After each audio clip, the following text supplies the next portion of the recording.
And then this year, I went to the Cuchulainn stone, and I was, working out there, walking around there, hanging out, kind of doing my version of meditation. And then I found a raven feather on the ground right there. No way. And anyone who knows the mythology of Cuchulainn knows how significant that is, with the raven landing on the stone when he died. And I was like, that's crazy. That has to be a sign. I take another step, another raven feather. I'm like, this what? Am I going to find another? Take another step, find another. So I found 3 raven feathers. And you could think that the 3 is significant too. Hello, and welcome to the Spirit Box podcast, where we explore folklore, magic, the world of the spirits, and everything in between. Today, we're honoured to have a guest who embodies the true spirit of a warrior. Tom the Headhunter Higgins is a 2-times catch wrestling world champion, a Jiu-Jitsu black belt, and a respected coach. But he's not just a competitor. He's also inspiring a whole generation of grapplers to take up the virtually lost Irish martial art of elbow and collar wrestling. Tom takes us through the world of catch wrestling and elbow and collar and talks to how his practice influenced his spirituality, including an incredible mystical experience at Clochafarmore, the place where Cuchulainn is said to have made his last stand. Now, I really enjoyed this conversation, not least because I've been a student of martial arts pretty much for most of my life, either one form or another. So it's a subject matter that I love, and the crossover point for me here is that Tom is doing this work to restore something. So there's a real component of ancestral healing here, of helping restore some of the culture that was really lost through the famine. But we get into a broad gamut of adjacent subjects. We get into Irish stick fighting, the history of fraction fights, which are these basically one-part festival, one-part gang fight that were very prominent in the 19th century in Ireland.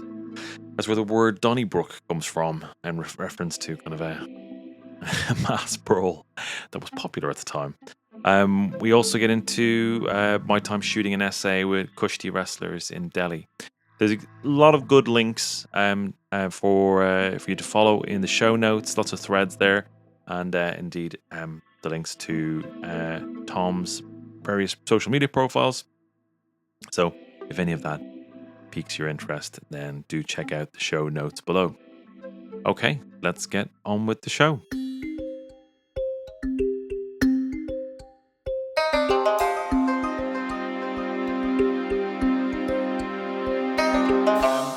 Headhunter Higgins, you're very, very welcome to the Spirit Box. Lovely to have you on the show. Thanks a lot, brother. This is a long overdue collaboration, so thanks for having me on. My pleasure. My pleasure. We've had a rough start, haven't we? We've had internet crash, audio dropping out. This is our second run at this. So those listening who doubt our dedication, here we are. We haven't given up. We're still rocking. I'll take some responsibility for my technical incompetence. Well, I mean, apparently there was a massive solar flare when we were trying to record, so we can always just blame it on celestial bodies and give it that. The powers that be. So really great to have you on the show. I've been following you for a while, and I guess to get things started, why don't you introduce yourself and kind of why you rip the arms off people for a living? Well, that's quite the intro. I definitely have a urge to grapple people since I was a little kid. I am a lifelong wrestler, martial artist.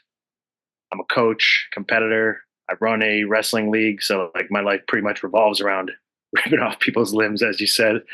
And like we've discussed off air a little before, or when our first attempt was crashing, it's perfect for this show because the mission I'm kind of on combines, the wrestling, my passion, with my ancestry and like spirituality and everything kind of like combining together. So it's gonna be a good conversation. Yeah, I'm looking forward to it.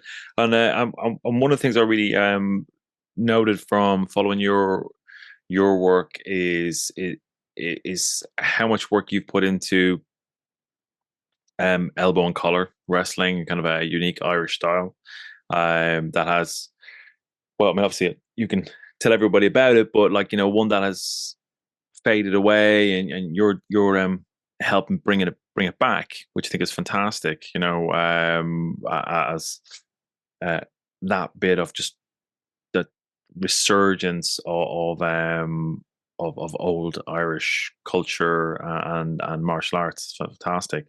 But tell us a little bit about your background and catch wrestling and how you got into elbow and collar. Right. So I come from a long line of baseball players, very good ones, and I was awful at baseball. So I had to find something else. So my dad stuck me in wrestling because I was a fan of WWE. I loved fake pro wrestling. I was like a energetic, aggressive little kid. So it just made sense, and I stuck with it.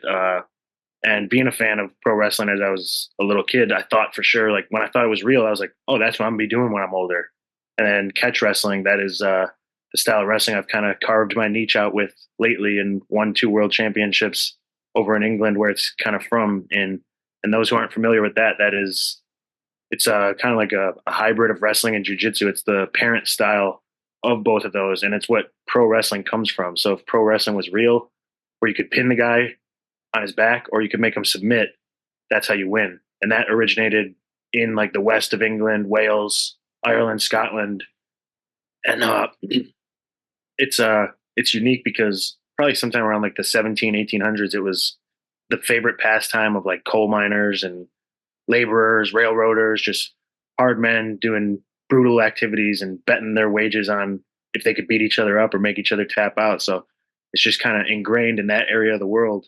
And as a martial artist, and I did a lot of jujitsu. I'm a jujitsu black belt. I was competing in a lot of jujitsu, but I always admired and like nerded out about the different styles of wrestling around the world, particularly the ones that were like very cultural and almost spiritual and like tied to the people's identity, such as like sumo or Indian wrestling, Mongolian wrestling. A lot of these places have like a very ritualistic wrestling practice. And I remember thinking, because I've always been into my Irish ancestry too, and like Celtic warrior stuff, always looking into that.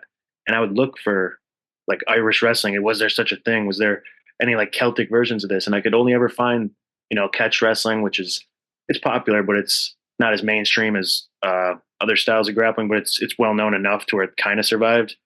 But never saw anything on Irish wrestling specifically. There was a Scottish style, Scottish backhold, but about 2 years ago, 3 years ago, this gentleman, Ruan McFadden, he's a podcaster and an anthropologist.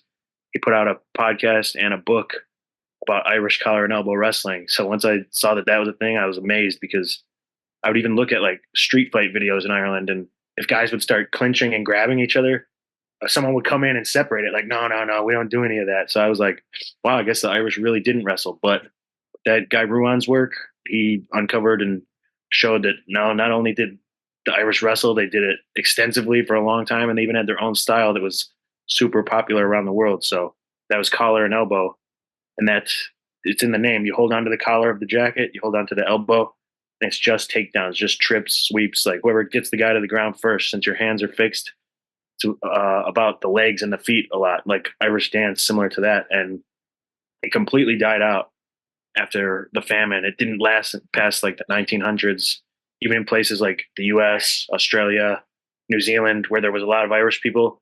It just kind of faded out of practice due to Right. other styles becoming popular, like the fixed pro wrestling bouts or bare knuckle boxing or whatever else. It just kind of faded into obscurity and completely got forgotten. But now we're bringing it back. That's fantastic, and for people listening, like they tend people tend to think about the impact of the famine as being obviously huge loss of life. Like it's essentially between emigration and starvation. Like the country went from roughly 8 million to close to half that in a space of like 3 years. I mean, it's like absolutely devastating. But it wasn't just that loss of life and people. It was loss of culture, loss of identity. Like I mean, you can kind of count down from the last years of the famine to when the Irish language started to really kind of collapse, um, and like the impact was just catastrophic, like absolutely catastrophic. And there's a chap I interviewed on the show about six months ago, Dave McCowan, and he's brought back the tradition of tests of strength, stone lifting. Indiana Stones. Yeah. Yeah, It's awesome. yeah, awesome. You know, and I see kind of like the elbow and collar stuff that you're practicing and you're teaching it now as well, isn't it? Is that right? Mm-hmm. Yeah, I mean, these kind of things are really important in terms of reestablishing that culture and also kind of ancestral healing. You know, Oh, it's awesome.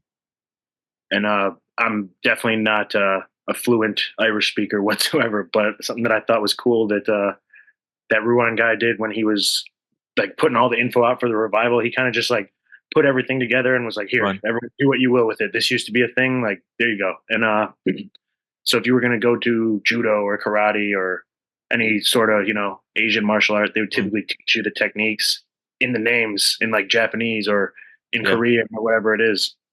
So we're trying to do the same thing with the Irish wrestling, like have all the techniques be taught or referred to in Irish terminology. So I do know the names of the wrestling techniques, but as far as like a sentence or everyday words and using it, now I'm way behind. But hopefully I can acquire that skill. Yeah, I mean, it's hard. It's really hard. I started learning it again about I'm coming up to 2 years now, learning it again. Like and like I learned it in school, but it's taught. I mean, as most Irish people my age will tell you, it's taught so badly in school that it just doesn't it doesn't land. But it's had a real resurgence the last couple of years. There's loads of people getting into it and kind of there's a real there's a real kind of drive to learn it because you express yourself differently. It explains a lot about how Irish people think and express themselves in English. Like, we obviously speak a very different vernacular to other English speaking countries. Like, we Hiberno English and Irish in Ireland. But yeah, no, fair play to you now for going for it. It's not an easy language, like. It's it's definitely not, and I don't think that I really considered how hard it would be to try and get people interested in a totally obscure wrestling style. Like at first, I was like, "Oh, this is sick! Everybody's going to be behind this. Yeah. Like anyone who's Irish, anyone who grapples and does martial arts, they're gonna want to do this." But like most people that I've told or whatever, they just be like, "Oh, yeah, that's cool." And like I've had to really keep putting it out there and like Yeah. get people interested. When I was in Ireland or when I talked to martial artists or people who are also into Irish culture, literally no one, maybe one person ever that I've talked to about it had ever heard of it. And it makes sense Yeah. though, because the last person who could have ever seen collar and elbow would be long dead. It was Yeah. hundreds something years ago, the last time there was a contested match. So there's really no way that anyone could.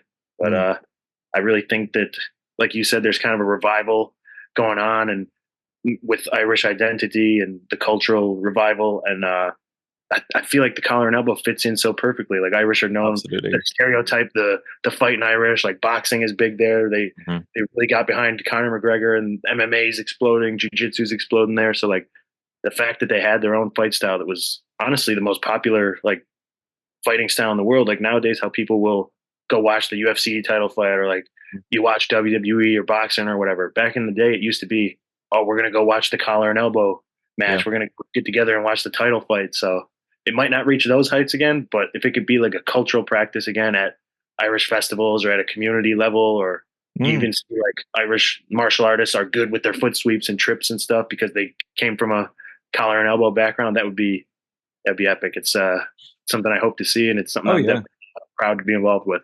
Oh, definitely. I mean, if Connor had an elbow and collar background as well, he could have done Khabib. Exactly. We haven't seen very many strong grapplers from Ireland and the UK. They're They're really, catching really up. Yeah, they're getting there. And you're just back from doing doing a seminar or a couple of seminars in Ireland. Isn't that right? Yeah, so I competed the past 2 years in Wigan, England, which is the home of catch wrestling. Mm. And while I was there, not even well, it kind of just everything aligned perfectly. I was planning a pilgrimage to Ireland last year around Halloween because I was like, oh, that'd be cool. I'd never been to Ireland and go there around Halloween, like where it's originated.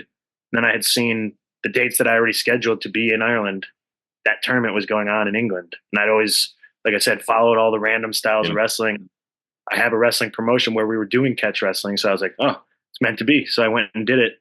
But beforehand, I made it like a vision quest. I was visiting all these sites in Ireland, like going to the Cuchulainn stone, going to these stone circles, the cairns, like getting super inspired and like putting that mission behind me. Like, all right, Ireland never has anyone representing them in Olympic wrestling and freestyle wrestling, or like we talked in MMA, they're not really known as strong ground fighters. I was like, all right, maybe I can go over there and teach or whatever, but like I'm gonna make this a Irish wrestling mission to the point that even like the tournament organizers thought I was from Ireland, I guess, because they put me on Wikipedia as representing Ireland, which I'm okay with. I don't want to be a fraud. I am an American citizen, but the spirit behind what I was doing was definitely all right. Let's put Ireland wrestling on the map. And I did get to teach a little last year. This year I went and I repeated it. I was fortunate enough to win the tournament again. Did the same type of deal. Went around to some sites, had some spiritual experiences, and then got to teach at quite a few gyms in Ireland. And yeah, that was quite the privilege. That's fantastic. That's brilliant. And so with the catch wrestling tournaments in Wigan, what do they entail? So it's pretty much just like I said, the place that catch wrestling was born, and they're really the only ones that kept it alive this whole time over the years that other grappling styles have gotten popular. And England, again, not really known for their wrestling, but those are just it's just a tournament from wrestlers around the world competing in the pin or submission rule set. So unlike jiu-jitsu, if you're on your back in that, you lose. So Mm-hmm. it's a little different. It's a lot more frantic and aggressive than jiu-jitsu or other grappling styles. I think it's perfect. Like it was just a tough man sport back then, and Right. it got a lot more popular. The when I did it in 2023, it was just mostly English guys, and then a solid amount of Americans had come over. But this past year, it was huge. It like doubled or tripled. There was people from Iran, people from Oh, Japan, people amazing. from Italy, all over. Yeah, I think it's really gonna keep growing. That's really cool. And yeah, and that's all. I think it's awesome that you represented Ireland. I think it's great. It's really cool. One Thank for you. us. We don't get that much stuff. Might not be behind it, but I've definitely gotten a fair share of support for it. And I can honestly, imagine. it was like a daydream for me. Like when I first figured out stuff like this, oh, maybe I could, go teach wrestling in Ireland or something. And Yeah. now the fact that I've kind of got that underway and I'll be doing it again next year and hopefully eventually one day move there and open up a school. We'll see. Awesome. And so you mentioned kind of traveling around Ireland and visiting a lot of these ancient sites, and that was like a spiritual experience for you. No doubt. And One, go ahead. I was going to say one that stands out to me out of both trips that I was there while I was, I was obviously getting inspiration from myself and feeling the sights and taking in the energy. And Mm-hmm. I was leaving one of these hills, it was called the Loft Crew Cairns, and it's a big hill. And as I was coming down before the first tournament last year, there's a guy with a big white Gandalf beard at the bottom of the hill coming up. And he just stood out to me immediately, like, oh, this guy looks like a druid, he's got a huge beard and like crazy blue eyes. And he stopped me and he said, now you are the man of all men among us, the day before the tournament. And I was just like, oh my God, what? That's crazy. And I just kept thinking about that. Even like before my matches, I was like, dude, I got this. I'm the man of all men among us. This druid, he approved my message to, he approved the quest. I'm going to fucking kill these guys. And then this year I went to the Cuchulainn stone. Mm-hmm. And I was, working out there, walking around there, hanging out, kind of doing my version of meditation. And then I found a raven feather on the ground right there. No way. And anyone who knows the mythology of Cuchulainn knows how significant that is with the raven landing on the stone when he died. And I was like, that's crazy. That has to be a sign. I take another step, another raven feather. I'm like, this what? Am I going to find another? Take another step, find another. So I found 3 raven feathers. And you could think that the 3 is significant too. So yeah. I mean, for people who aren't familiar with that story. So the Cuchulainn stone is where Cuchulainn tied himself upright by his own guts to remain upright, to basically keep fighting against the army of Connacht. And the only reason they knew he was dead was when the Morrigan in the form of a raven landed on his shoulder. That's the only reason they knew that he had actually died. And the Morrigan is she's a triple goddess. You Yep. know, that's fantastic. Wow. And I tore my MCL. I tore my knee this year in the semifinals match. So I still had one more match to go. And Yeah. my final opponent was by far the toughest wrestler I've had to face in a long time. And I was thinking of exactly the Cuchulainn myth. Like, this guy tied himself to the thing and went down brawling, literally fought till his last breath, no surrender. Yeah. I was like, that's the mentality I'm coming in with. I don't care if my knee's torn. I'm going out brawling. I'm going to get this win. And it worked out. Well, I mean, like, if you're going in with a blessing from the Morrigan, like they're fucked. And people, Awesome. Yeah. people usually would look at wrestling as like a sport, very like jockey or athletic or, like a bro type of thing. But when you look at all these other cultures around the world, sumo, some of the other things I mentioned, it's very like serious to them. It's super spiritual, metaphysical, and part of those people. And I definitely feel like I've unlocked that aspect, whether it was finding out about collar and elbow and trying to like put myself as part of a purpose that's bigger than me, like reviving something that'll outlive me and culturally like that, and just kind of like these experiences leading up to it and being in Ireland. And it's just been surreal, man. Feels like a storybook. That's fantastic. And it's an interesting point you make there about like how like martial arts and like combat sports or even the experience of fighting or in whatever context, it leads an awful lot of people to a spiritual place, because you're facing your fears all the time, like and I mean, I don't know about you, but like from the little experience I've had, whenever I was going into like a bout of any description, even though you're trained, you're ready, and all that stuff, you're still cacking it. You're still have the nerves, all that kind of stuff. You're still battling your own inner self and demons and all that kind of stuff. It does seem to get people to eventually like a different place to think about it differently. That kind of your quintessential stereotype of like the kind of the Oriental martial artist who's like super calm and super zen, but like also super lethal. Like, I mean, I know that's a cliche, but there's some kind of truth in it. 100%. And I had a video on my YouTube channel just as I was kind of piecing these things together and thinking about it. Like, the video is called "Wrestling is a Spiritual Ritual," and for a lot of reasons, like even as simple as almost always it's contested in a circle. Ceremonial magic. Usually they would say, well, like you cast the circle and stuff like that.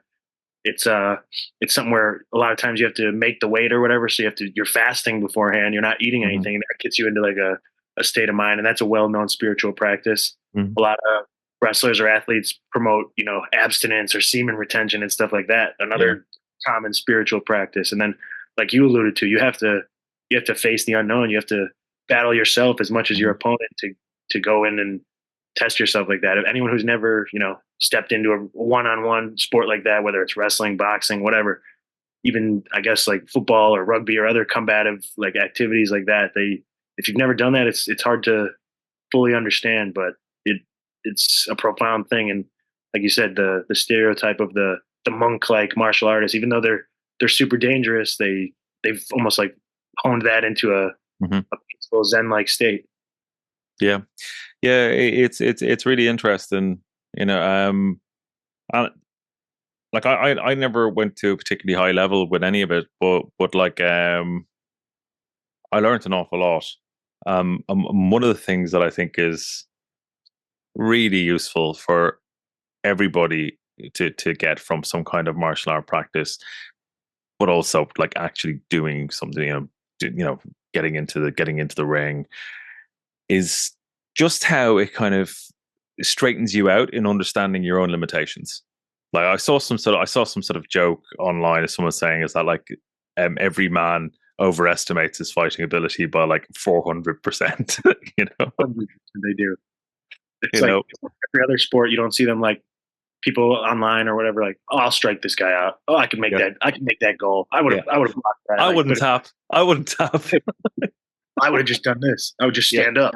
yeah, totally. Like all that kind of stuff. I think it's so it's really beneficial to people to be reminded of their own limitations. You know, like it's a very humbling experience. No doubt. What martial arts was were you into? I started off with like kung fu and taekwondo. Nice. I always loved like flashy kicking styles.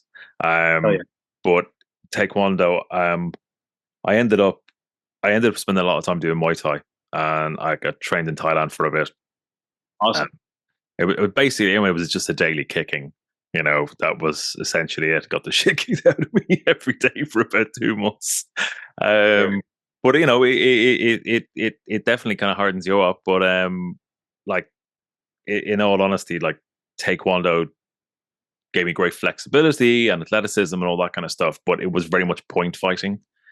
You know, kind of like I don't know if you did any kind of styles like that, but yeah, that in terms of translating into kind of a more combative martial art like Muay Thai, just very different. I remember actually seeing an open tournament in when I was growing up as a kid, and one kickboxer came along and beat the shit out of all the taekwondo guys.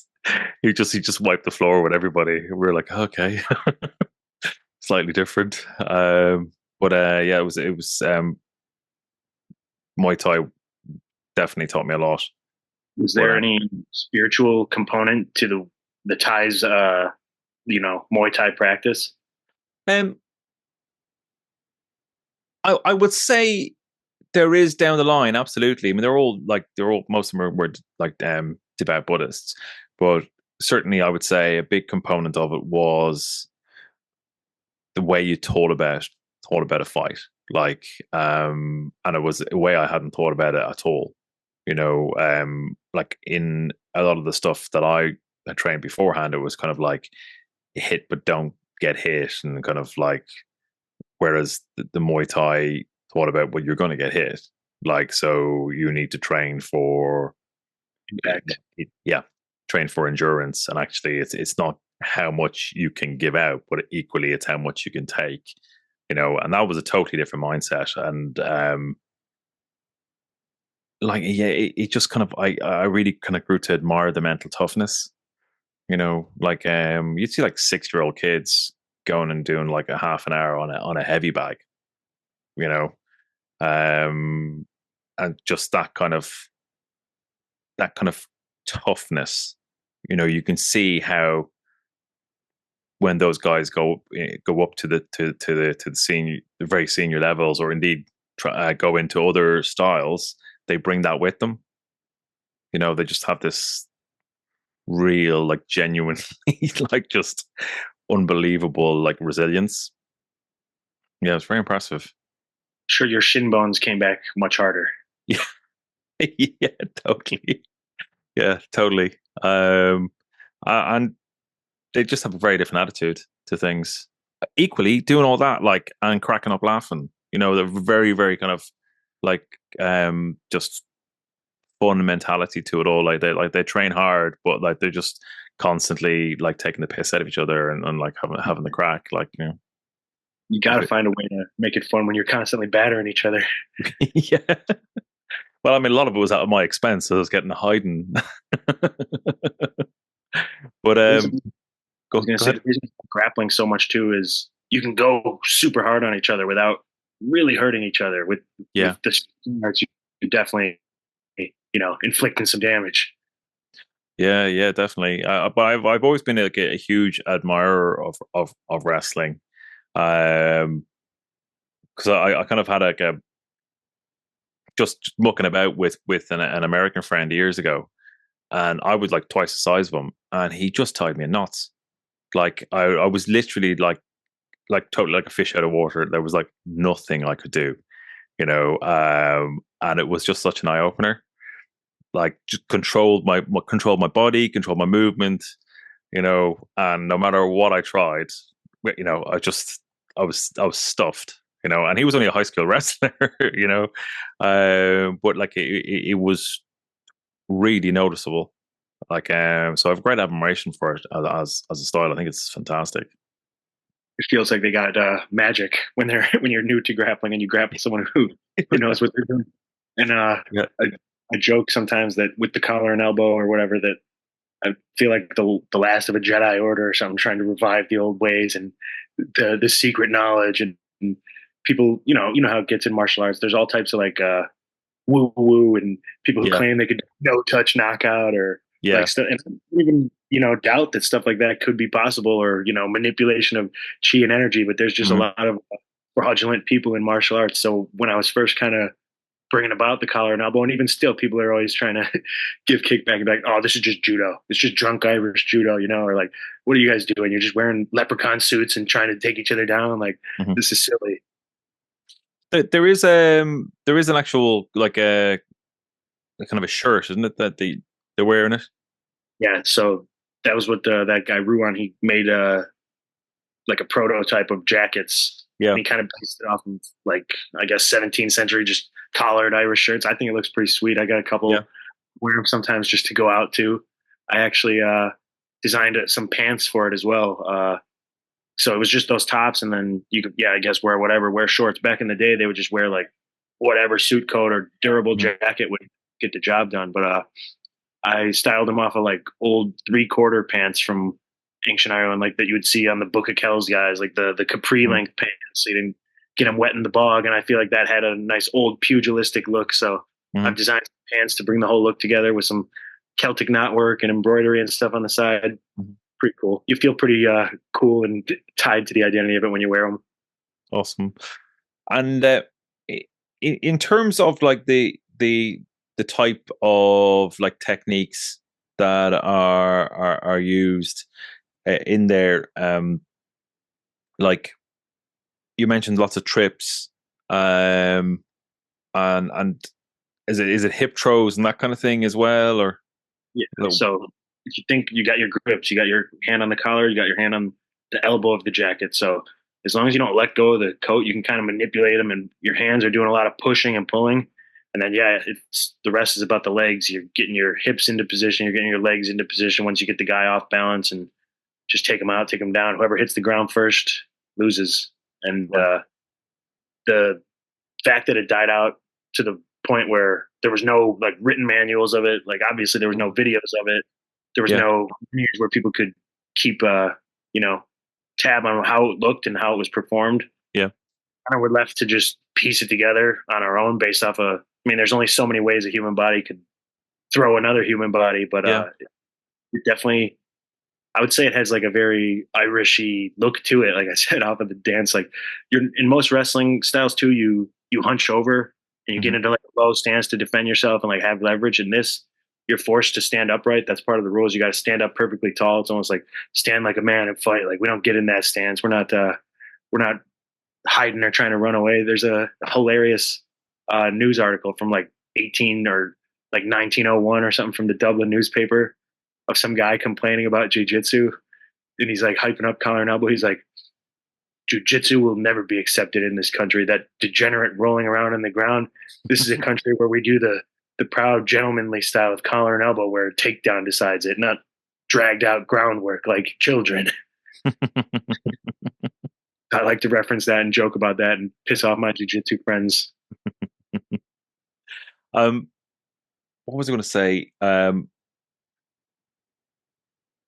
The, a lot of these, like a lot of the stuff, kind of has evolved. I mean, I think the collar and elbow stuff goes way, way, way back, but the historic influence of things like the penal laws when they came in Ireland in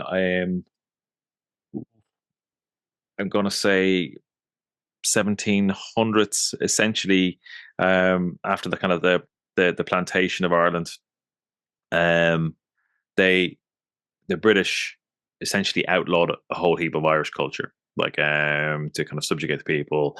But part of that meant, like, if you were Catholic, you couldn't own a sword or a horse over a certain value and that kind of stuff. And out of that, you kind of had things like stick fighting evolve, like Badaduriot. And so, for the whole thing of like the shillelagh, made out of blackthorn and all that kind of stuff, kind of came out of that, because they weren't allowed to have swords. So they kind of went to the next best thing with the hardened wood. And I saw on your Instagram you did a session of stick fighting as well.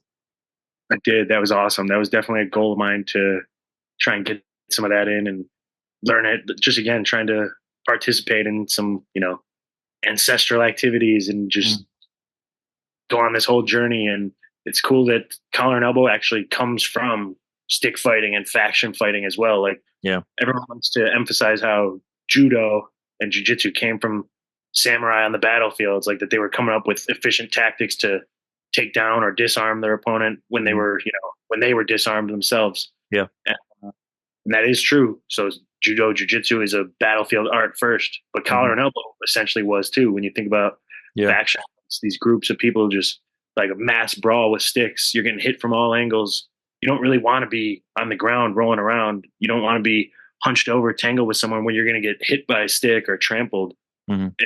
You're often going to be tied up with the other guy when you're trying to stop him from hitting you with a stick. Yeah. So then your arms are occupied. It leaves you pretty much only option to use your legs and take the other guy out. So then you could, I don't know, stomp on him or beat him with your stick. Just rough stuff.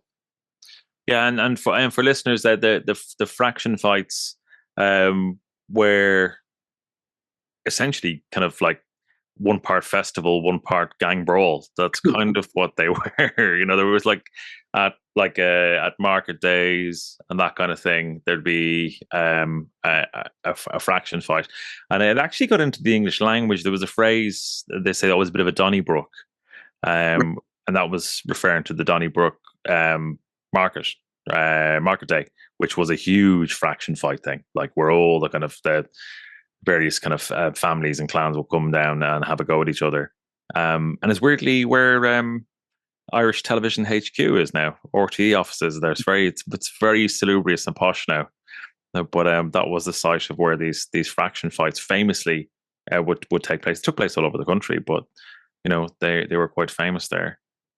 Dude, how tough were these people? When I got the stick and like I have it, and I'm just thinking like. And while I was doing the lesson with my friend Nathan, I'm like, any one of these blows, like, and I like to think I'm a pretty tough guy, but I'm like, dude, holy shit. Like, any one of these would be like, it's over. The fight's over. You just got cracked by a knot on the stick, on your hand, on your head, whatever. And these guys were essentially just doing it as sport, for fun, for pastime. Yeah, it totally. Yeah, and I read somewhere now that like there was almost like positions in for like if it was like kind of a big brawl, there'd be like positions where there was one individual with a much longer stick to kind of do sweeping movements. Sweeping movements, and to take people kind of from behind their man, they could hit somebody else. Like there was, it was well thought out for a mass brawl. It was, there was some strategy behind it. But yeah, it was very much a real thing. I think they based some of the stuff like in the gangs in New York. Liam Neeson's character had like, were very kind of like didn't he have like it was a cross on the end of a big stick. It wasn't Liam Neeson's character. It was another fella. It was Brendan Gleeson. He had a proper Irish cudgel, like a shillelagh. And if you read back on, not just the Irish, but like all people that they would consider Celts, the Gauls, whatever, the Romans accounts of them, that they always said they were super just, all about fighting, like very warlike, and like they wanted to prove themselves, and like they would even try to settle disputes in single combat, and like old Irish tales where they would honor that too. Like if the guy was outnumbered, he'd be like, "No, I want single combat," and they'd be like, "All right, fair enough." Like we'll give them a one-on-one. And the wrestling and the stick fighting, the collar and elbow, boxing, all that was like, I feel like why Ireland held on to that fighting spirit so much. It was just in the history to in their blood to want to test themselves in a fair Hmm. combat situation. Yeah, I think that's true. It does seem to be absolutely part of the national psyche. I mean, even like hurling as a sport, like like the hurl it's based on. I mean, the game's about 3,000 years old, but like it's based on an axe. Like it's essentially was training for battle. And evolved into the sport that we know and love. Which was hugely popular in Ireland. They showed it on English TV. They showed the All Ireland final on English TV for the first time ever this year. And like there was loads of people on Twitter going, "I don't know what the hell I'm looking at, but this is amazing." Right. It is a crazy game. And Yeah. as somebody who failed miserably at baseball, I know I would be terrible at hurling, but I can admire the athleticism and coordination of it for sure. Well, the speed of it is unbelievable. Yeah, it's incredible. There's a Yeah. place here in Chicago called Gaelic Park. It's like an Irish cultural center. They have, weddings, banquets, whatever, but they have, as far as I know, the biggest hurling and Gaelic football program in the U.S. And they have like teams come over from Ireland. Wow. They have Cool. national competitions, and I did some collar and elbow there on St. Patrick's Day and at their summer festival this year, and was able to get a lot of eyes on collar and elbow. And that I feel was the biggest. Besides when I was in Ireland, kind of spreading the word and teaching about what I did here, showing all those people, getting it in their consciousness. Especially the part I liked the most is once we were all wrapped up and done with it, I saw a bunch of little kids like out in the courtyard or in the hallways. They rolled their pant legs up like us, and they were grabbing each other by the shirt and trying to That's like brilliant. scuffle. And I was like, there we go. Even if I got hit by a car after this, it's now in the next generation's mind. Like they know what Yeah. wrestling. They didn't grow up remembering or knowing what Irish wrestling was. So it's back as far as I'm concerned. That's awesome. That's awesome. And what are your plans to develop it further? Are you heading back to Ireland next year or? Oh yeah, I'll be back to do that tournament in England again next year. I'll be planning a longer stay.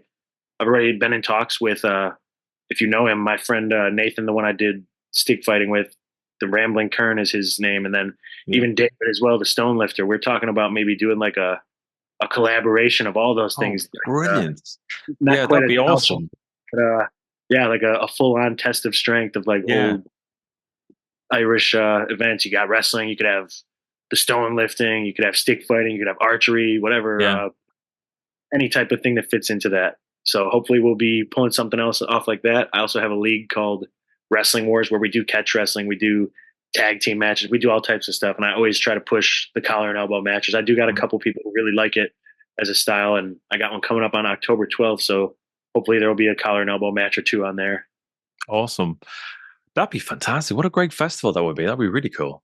Yeah, I it'd be think it really, can really cool. happen. Hopefully sometime next summer. Yeah, yeah. I found one of the stones that David was mentioned when he was on this show in a place in Mayo called Ahergower. Um and it's I mean you'd walk straight by it, the stone, like and I had a pop at it. It's fucking heavy. You get it up. I got it up on its side, but I didn't get air under it.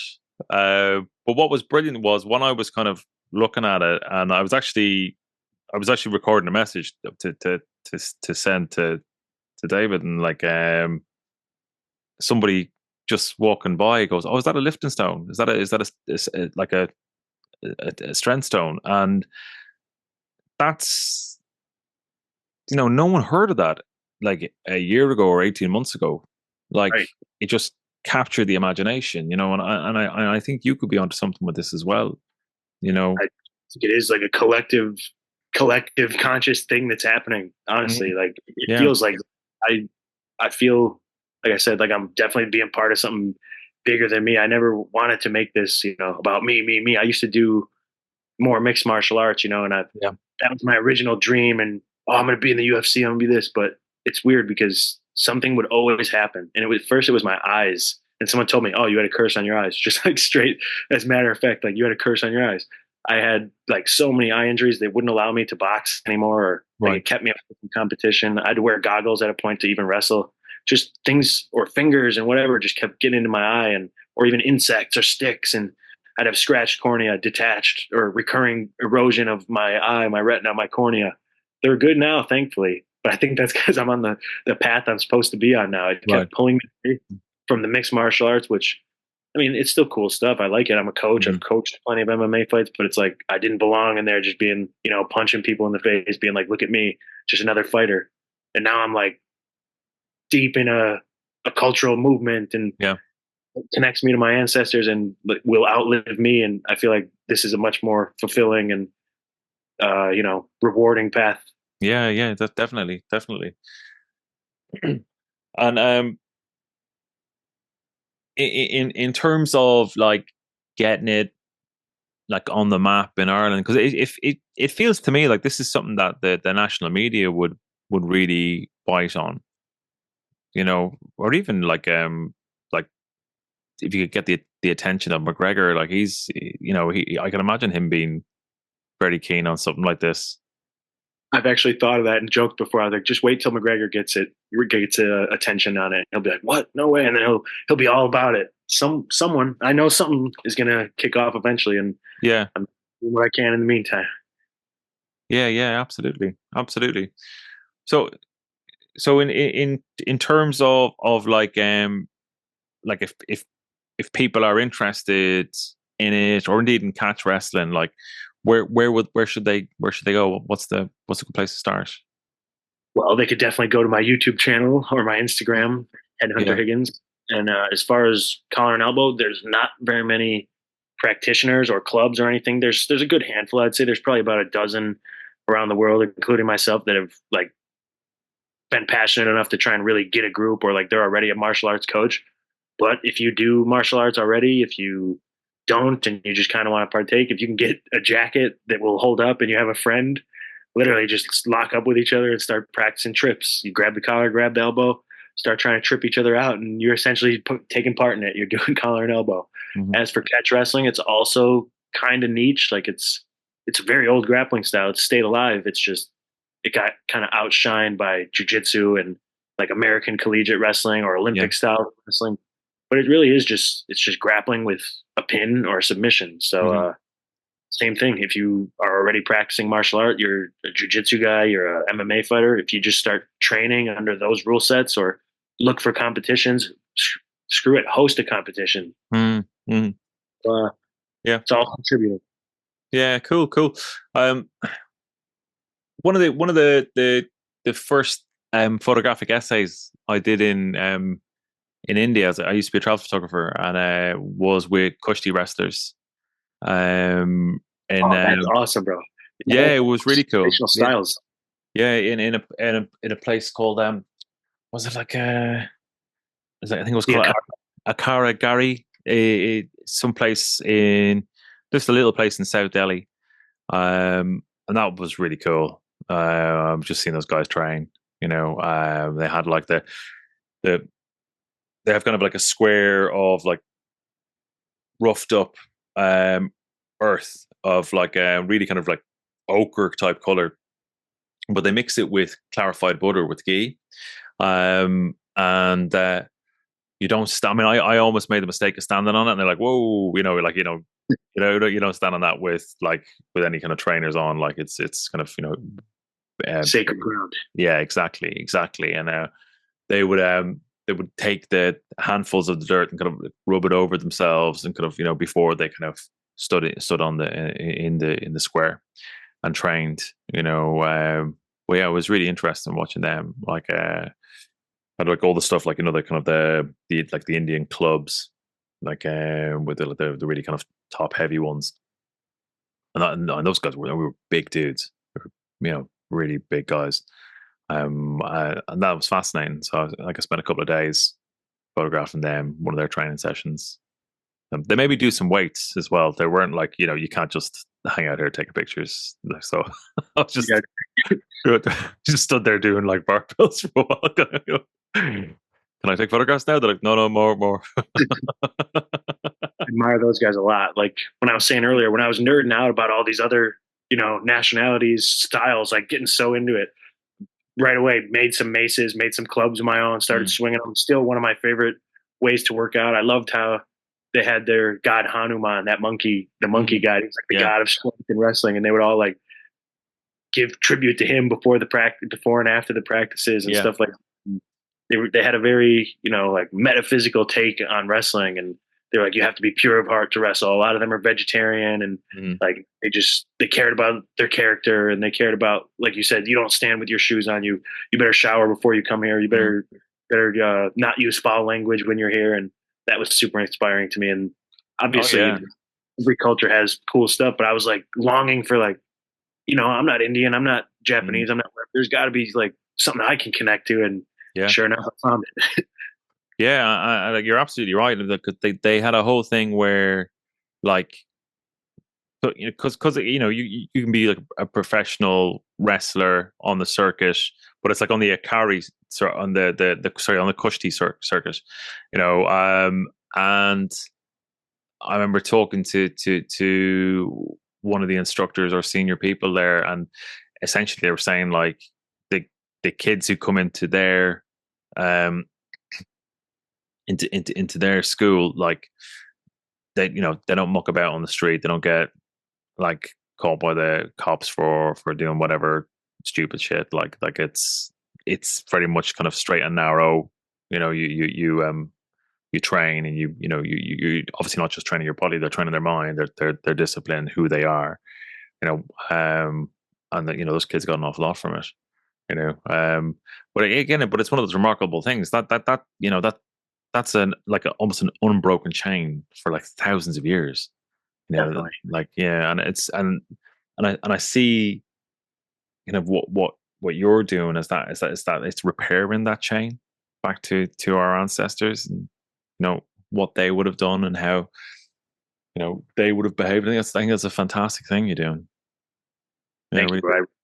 I really feel like it's something powerful, and I'm proud to be a part of it. And something you just said there, I would love to get your opinion on it as well. I've discussed, and like I'm obsessed with this whole thing, so I've thought deeply into like what are some like training practices or like ritualistic or just for the sake of tradition things that would have been practiced in 1700 or medieval Ireland or whatever that could be part of the routine or training of Yeah, yeah. like the throw the rice or they do the stomping and sumo or the things that the Kusthi guys would do. Like I was trying to think, what are just some like cultural practices that could be incorporated? And Hmm.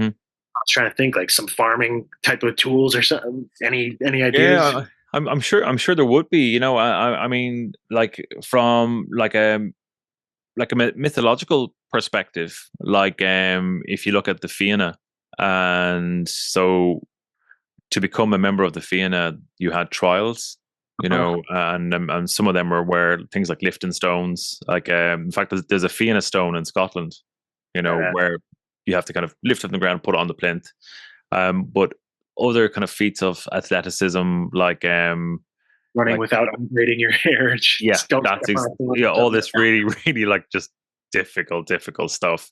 Um, I think a good resource to try would be Ducas.ie, which is the folklore collection of Ireland, and they have some amazing stuff. Like, uh, in particular, they've got the schools collection, which is they went around in the 1920s, 1930s, and all these folklorists, and they went to these primary schools in Gaeltacht areas and really rural areas, and they just asked them to tell stories. And there's heaps of stuff in there. There's loads of stuff in there, and like, I, you know, try different searches and see what comes up, or even write to them. Like, they should have stuff. I mean, when I was researching for my book, I wrote to some of the academics in the universities in Dublin, or in Cork actually, and did a lot of research into Ducas, and stuff will come up. But there is some great resources out there, like, the folklorists, and like travel logs of Ireland. There'll definitely be something. It'll come up for sure. I'm sure we could find some shepherd or fisherman or potato farmer's routine and pay homage to that and throw that Yeah, into the warm up yeah, exercise. yeah. Something. Definitely, definitely. And like, there's still stuff that you know has survived in things like the bare knuckle fighting. I mean, who was he saying? Who was saying this? I think it was Tyson Fury was saying before he was fighting Usyk, um, that he was soaking his hands in petrol. Big Joe Joyce. It was, yeah, exactly, yeah, Big Joe Choice. That's exactly it. That, and that's been around for a long time. The like that hand hardening technique, you know. So I'm sure there's an equivalent for wrestling. It's just uncovering it somewhere, you know. I mean, like, like to your point about like farm tools. I mean, how they evolved into kind of Japanese weapons and Right. like like the sickle, the scythe, all that kind of stuff. Like they're there as well. Um, I mean, the pike was a big one, like from kind of 1798. That long pike. Um, I mean, you can consider some of those were like 12 foot long, so there was a lot of Crazy. core strength to kind of hold those up. You know, definitely there must be some stuff there. I'll have a look at some of my stuff here and see if I haven't that might be a lead for you. Yeah, that'd be great. Or if any of the listeners out there got some Yeah, goals, definitely. reach out to me. Yeah, definitely, definitely. Well, if anybody wants to find you or find a bit more about your work, where's the best place for them to do so? I'm active on Instagram and YouTube at Headhunter Higgins, and my promotion, my wrestling league that I host matches for, is called Wrestling Wars. Awesome, awesome. Well, it's been a pleasure to have you on, Tom, and hopefully, kind of next time you're over this side of the world, then come and watch you fight, see Yeah, what well, you're doing. Brilliant. Well, thank you very much for coming on the Spirit Books. yeah, it's been a pleasure, man. Thank you. Awesome.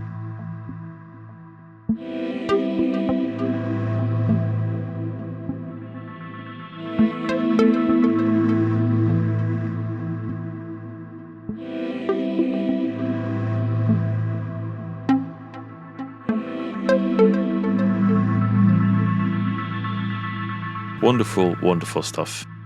Okay, I hope you all enjoyed that. If you want to find out more about Tom's work and indeed some of the subjects that we discussed below, do check out the show notes. I'm Dara Mason. You've been listening to The Spirit Box. Take care and talk soon.